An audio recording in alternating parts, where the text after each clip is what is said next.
करण जौहर जिसकी खुराक ही मर्दों की जवानी है और उसे गे इसी वजह से कहा जाता है और उसकी हरकतें भी आप सभी लोगों ने कई सारे इवेंट्स और शो में भी देख ली होगी। According to me, your career needs a mind-blowing, chaka-chak, glamorous dharma film.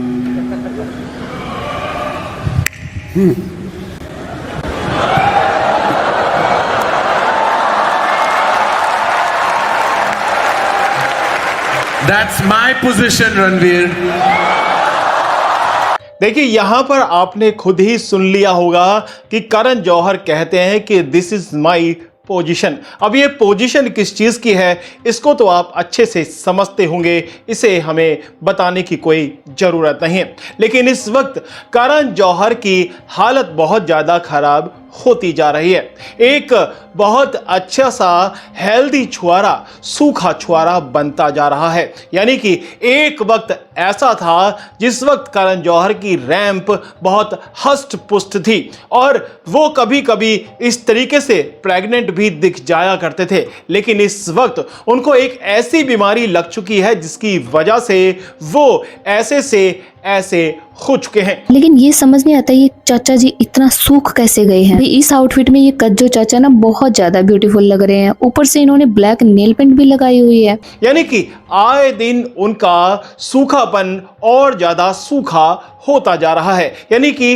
ऐसा लगता है जैसे जंगल में किसी ने आग लगा दी हो और उसके बाद पेड़ के पत्ते पूरे तरीके से झड़ गए और आज ये करण जौहर इस तरीके से लग रहा है। अब इसके पीछे की एक कहानी आपको बताते हैं।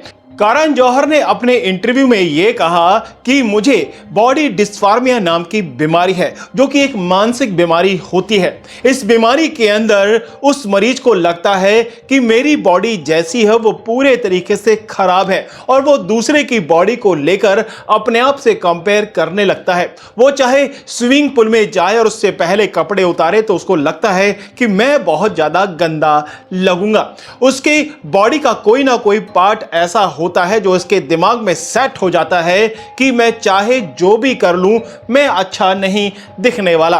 और उसके बाद वो कई ऐसी चीजें करना शुरू कर देता है कि वो अच्छा दिखे। लेकिन वो अच्छा दिखेगा तब जब वो अच्छा हो, क्योंकि उसने पहले ही अपने अंदर बहुत ज्यादा नेगेटिविटी पाली होती है और उस नेगेटिविटी यानी कि नकारात्मकता को हटाने तक उसका पूरा डाल मटोल बदल जाता है, जैसा कि इसमें आपको देखने को मिल रहा है। लेकिन इतना कुछ हो जाने के बाद भी और इतनी नकारात्मक उसके अंदर भरी हुई है, ये सब पहचानने के बाद भी करण जौहर अपनी हरकतों से बाज नहीं आता। अब करण जौहर ने हाल ही में एक मूवी बनाई है जिसका नाम है केसरी 2। अब केसरी 2 बनाने का यानी कि देशभक्ति मूवी बनाने का इनका अपना मोटिव होगा, क्योंकि ये जानते हैं कि लोग इमोशनल हो जाएंगे और उसके बाद वो भर भर कर इनकी जेबों में पैसे डाल देंगे। लेकिन ऐसा होगा नहीं, क्योंकि करण जौहर की हकीकत सब लोग जानते हैं। पहले ही धर्मा प्रोडक्शन के 50% शेयर पूरे तरीके से बिक चुके हैं और दूसरी तरफ करण जौहर की हालत भी दिन ब दिन खराब होती जा रही है। अब सबसे बड़ी बात यह है कि करण जौहर ने अपनी फिल्म केसरी 2 के अंदर दो बड़े चेहरों को लिया है, एक अक्षय कुमार और दूसरा आर माधवन। अक्षय कुमार अपनी फ्लॉप फिल्मों के लिए जाने जाते हैं और आर माधवन ने काफी अच्छी फिल्में दी हैं, लेकिन वो काफी लंबे वक्त से फिल्मों के इस दौर से बाहर हैं। लेकिन केसरी 2 के अंदर उनको लिया गया। लेकिन सबसे बड़ी बात यह है कि करण जौहर अपने किए से पूरे तरीके से मजबूर हैं।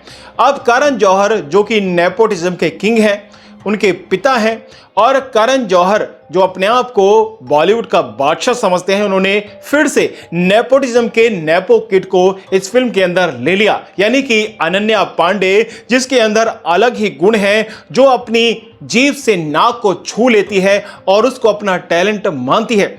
मैं एक्चुअली मेरे टंग को मेरे नोज तक टच कर सकती हूँ। How cute. It's my talent. Sure. Very nice. Oh, not bad.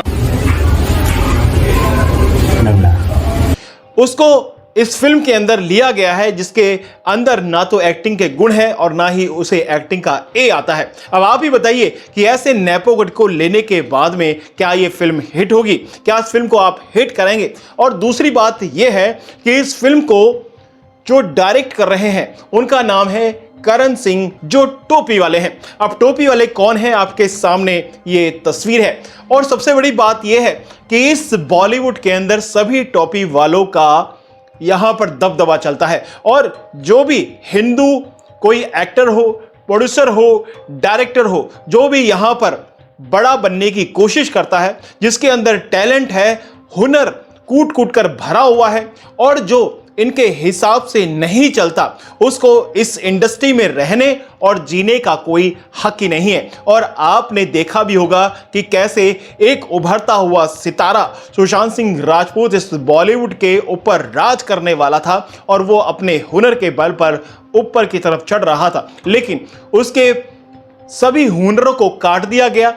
दूसरी तरफ उसके सभी रास्ते बंद कर दिए गए और उसे क्या रास्ते से ही हटा दिया, रास्ते से क्या दुनिया से ही निकाल दिया। और इस बॉलीवुड के अंदर सिर्फ इन टोपी वालों के लिए ही जगह है, और ये टोपी वालों के लिए खास जगह अपने दिलों में भी रखते हैं।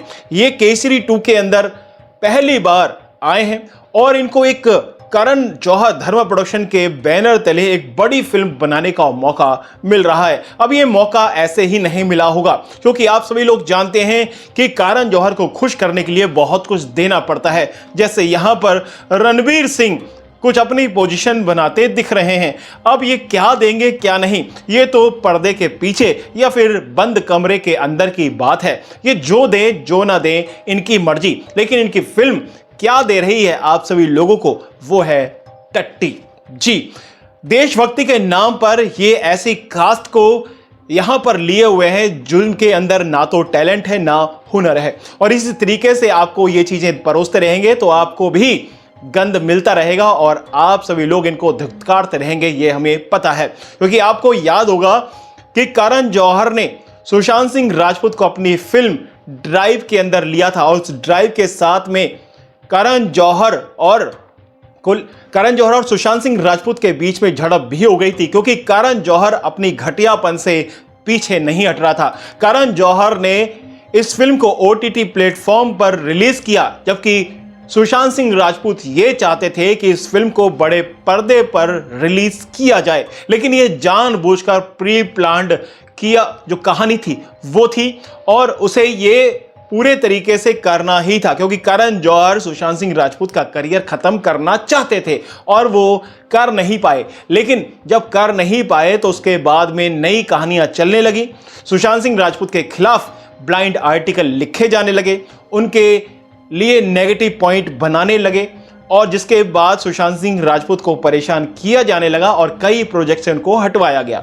तो ये सारी चीजें होती रही हैं, लेकिन आपको बता दें कि एक हष्टपुष्ट जो डेट्स है, जो खजूर है, वो अब छुआरा बनता जा रहा है, क्योंकि लोगों की बद्दुआएं करण जौहर को लग रही हैं, और ये बद्दुआएं तब तक खत्म नहीं होगी जब तक ये छुआरा पूरे तरीके से सूख कर सुआ नहीं हो जाता। फिलहाल तो इस वीडियो में इतना ही, लेकिन इसको लेकर आप क्या कहेंगे इस वीडियो के कमेंट सेक्शन में लिखकर बता सकते हैं, और आपकी सोच करण जौहर को लेकर क्या है, और आपको क्या लगता है कि करण जौहर के द्वारा बनाई गई फिल्म जो कि एक बकवास फिल्म होने वाली है, उसको लेकर आप क्या कहेंगे, यह हिट होगी या फिर पूरे तरीके से डब्बा गोल? तो इस पर भी आप अपने विचार जरूर लिखिएगा। मिलते हैं कई और खबरों के साथ में, कई और वीडियोस के साथ में अगली वीडियो में। तब तक के लिए जय हिंद, जय भारत।